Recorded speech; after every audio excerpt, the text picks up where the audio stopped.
Dito na kami sa dagat. Lapit sa school ni Abisya. Ayan. Ngayon na lang uli kami nakaligo kasi ngayon lang gumanda ang panahon. Tsaka ngayon lang gumising ng maaga ang mga bata. May mga naliligo oh. Madami-dami naliligo ngayon oh. Parang malakas ng alon.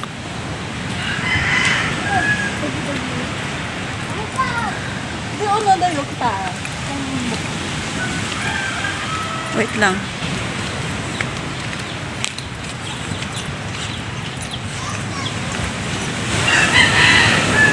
Ganda. Sarap sa katawan. Pwede daw doon, sabi ni kuya. Pwede. Tinanong ko. Yung caretaker nito, tinanong ko kung saan pwede yung banlaw doon daw. Ang lakas ng alon. Ayan. Vitamin C. Ayan, oh. Dami naliligo. Anak, wait lang!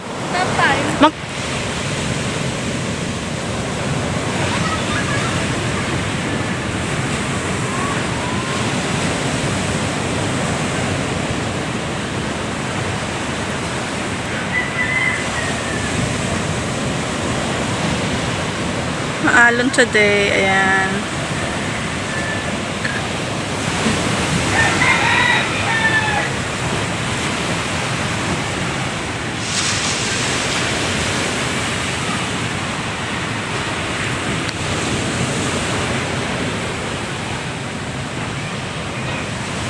Pupa sana kami ng kubo, kaya lang wala yung nagbabantay.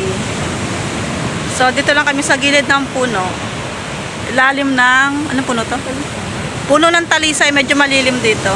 7:13 na kasi medyo mainit.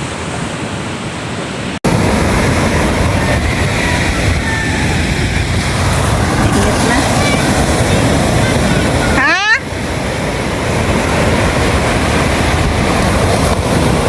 Yan, sabi siya.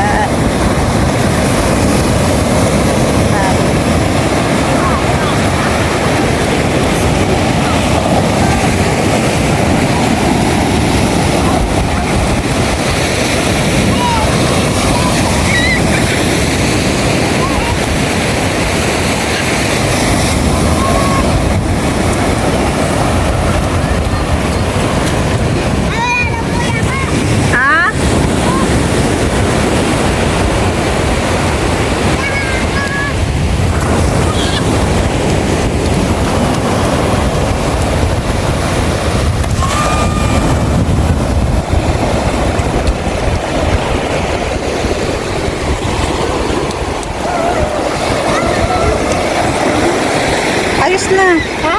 Okay. Ayos na.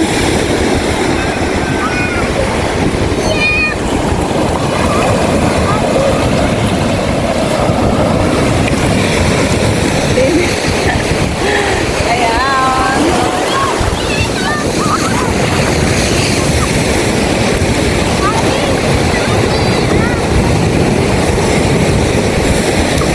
Sila mag-init.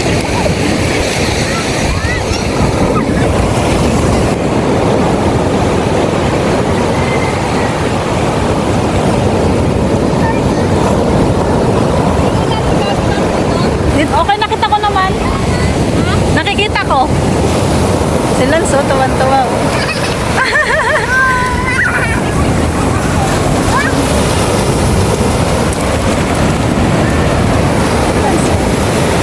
Maalon. Maalon ngayon, oh. Ayan.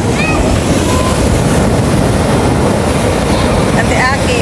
Dami naliligo ngayong mga bata. Sunday kasi kaya maraming tao. Ayan. Puro mga bata. Ayan.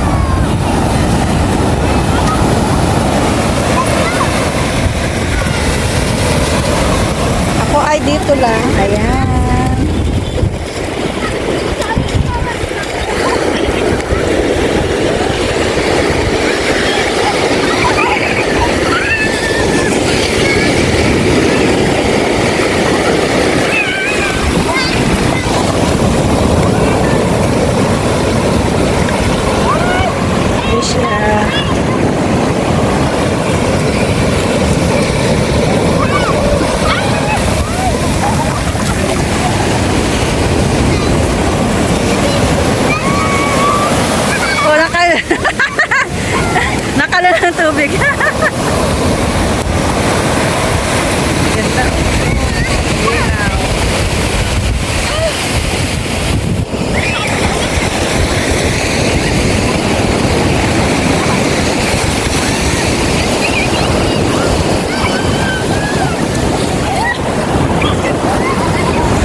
sabay ligo, umaga pa.